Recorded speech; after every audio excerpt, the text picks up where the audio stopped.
আমি বললাম আপনারা কি ভাবতেছেন যে আমার স্বামীকে আমি নিজেই হত্যা করে এখানে আসছি? তখন আমাকে বলে এই রে, আমরা কি সেই কথাই বলছি, 1 লাঠি ফেলাবো। সে অতি আর একটু বসে লেগেছে। তারপর আমি আমার মাথায় দেখছি, আমি আমার চেয়ারে বসেছিলাম।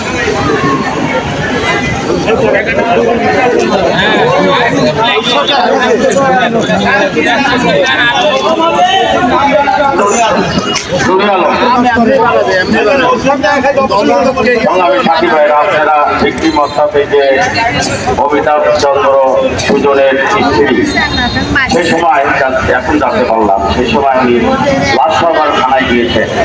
ওনাকে সান্ত্বনা দেওয়ার বদলে বরং বিভিন্ন ধরনের খারাপ আচরণ, গালিগালাজ, এমনকি সে এখন এক বক্তব্যের মাধ্যমে বললো ভিন্নতর কথাবার্তা।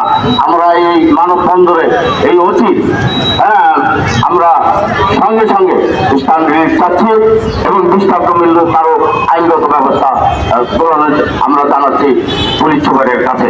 সংগ্রামী সাথী ভাইরা, এ পর্যন্ত আপনারা এই আইন সহকারী এই মৌরি ভাইরা আছেন, আজকে মানববন্ধনে যে কথাটি বললেন, যদি 24 ঘন্টার মধ্যে এই সুজনের উনি বলছে কি চাচ্ছেন আসলে? আমি চাচ্ছি আমার স্বামীর যে খুন হয়েছে আজকে 24 ঘন্টার মধ্যে তাকে ধরতে চাই, দেখতে চাই এবং তার সামনাসামনি ফাঁসি চাই। লাথি মারতে চাইলো কেন? সেটা ওরা মনে করে যে আমি আমার স্বামীকে হত্যা করিয়ে নিয়ে চলে গেছি, মানে ওদেরকেই আমি কান্না দেখাচ্ছি। আসামি না ধরে উল্টো আপনাকে দোষ দিচ্ছে নাকি, সেটা বলেন। হ্যাঁ, আমি বললাম যে যারা আমাদের সন্দেহ তাদেরও নাম বলছে, তারা উপস্থিত ছিল, আবার তাদেরকে ধরিয়ে আমার ছেড়ে দিল। কেন ছেড়ে দিল? আমাদের যে মনের ভেতর অনেক সিদ্ধান্ত যে উনি করছে, ওনারা ছাড়া কেউ করে না। ওরা কি টাকা খেয়ে ছেড়ে দিচ্ছে নাকি? তা জানি না, আমি আমার নিয়েছিলাম রিমান্ডের মতোই মনে করেন সারাদিনে নিয়েছি। মানে আসামি না ধরে উল্টা আমাকে আরো, মানে আমি তার স্ত্রী আমার সাথেই ভুল সিদ্ধান্ত।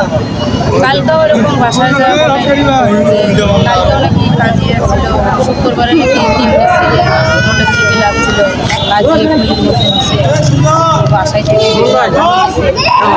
না কেউ আসে। আপা আমি আপনাকে একটা জিনিস পরিষ্কার করতে চাই, সেটা হচ্ছে